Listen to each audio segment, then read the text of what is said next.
on, I'd like to introduce you to Frank.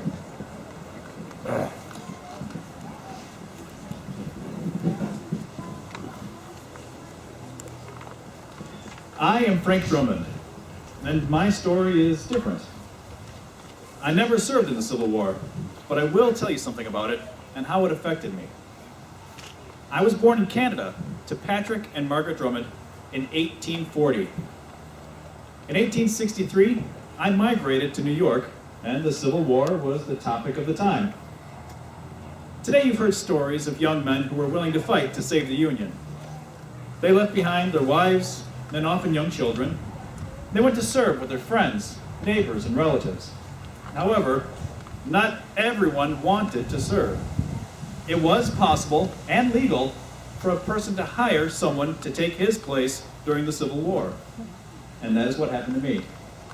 I was young, unattached, no job, and willing to serve. However, as a new immigrant from a foreign country, I was not eligible for the draft. I could, however, take the place of someone. Unfortunately, or perhaps I should say luckily, the war ended before I saw any action. That was long ago, so I don't remember exactly what I received.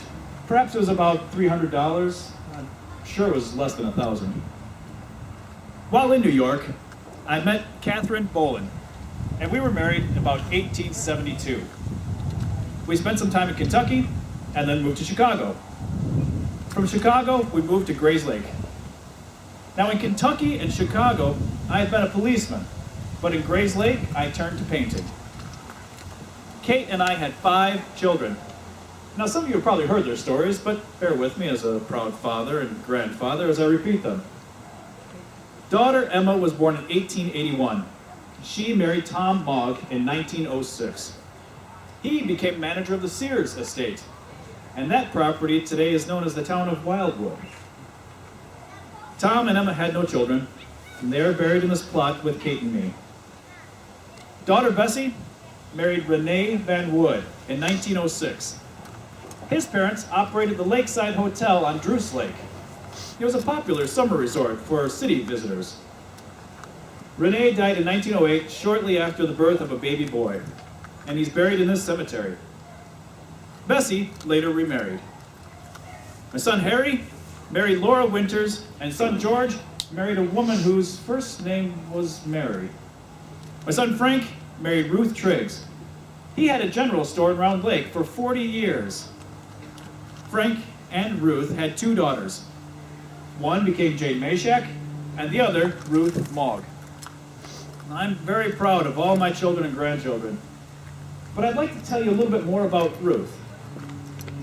While in high school, in fact, Grant High School, she was given the assignment to research a family. That research led to a lifelong passion of researching local families and places. And during her lifetime, she wrote and published many little booklets. She wrote newspaper articles. She took road trips with her husband Bill to follow the path of the Oregon Trail.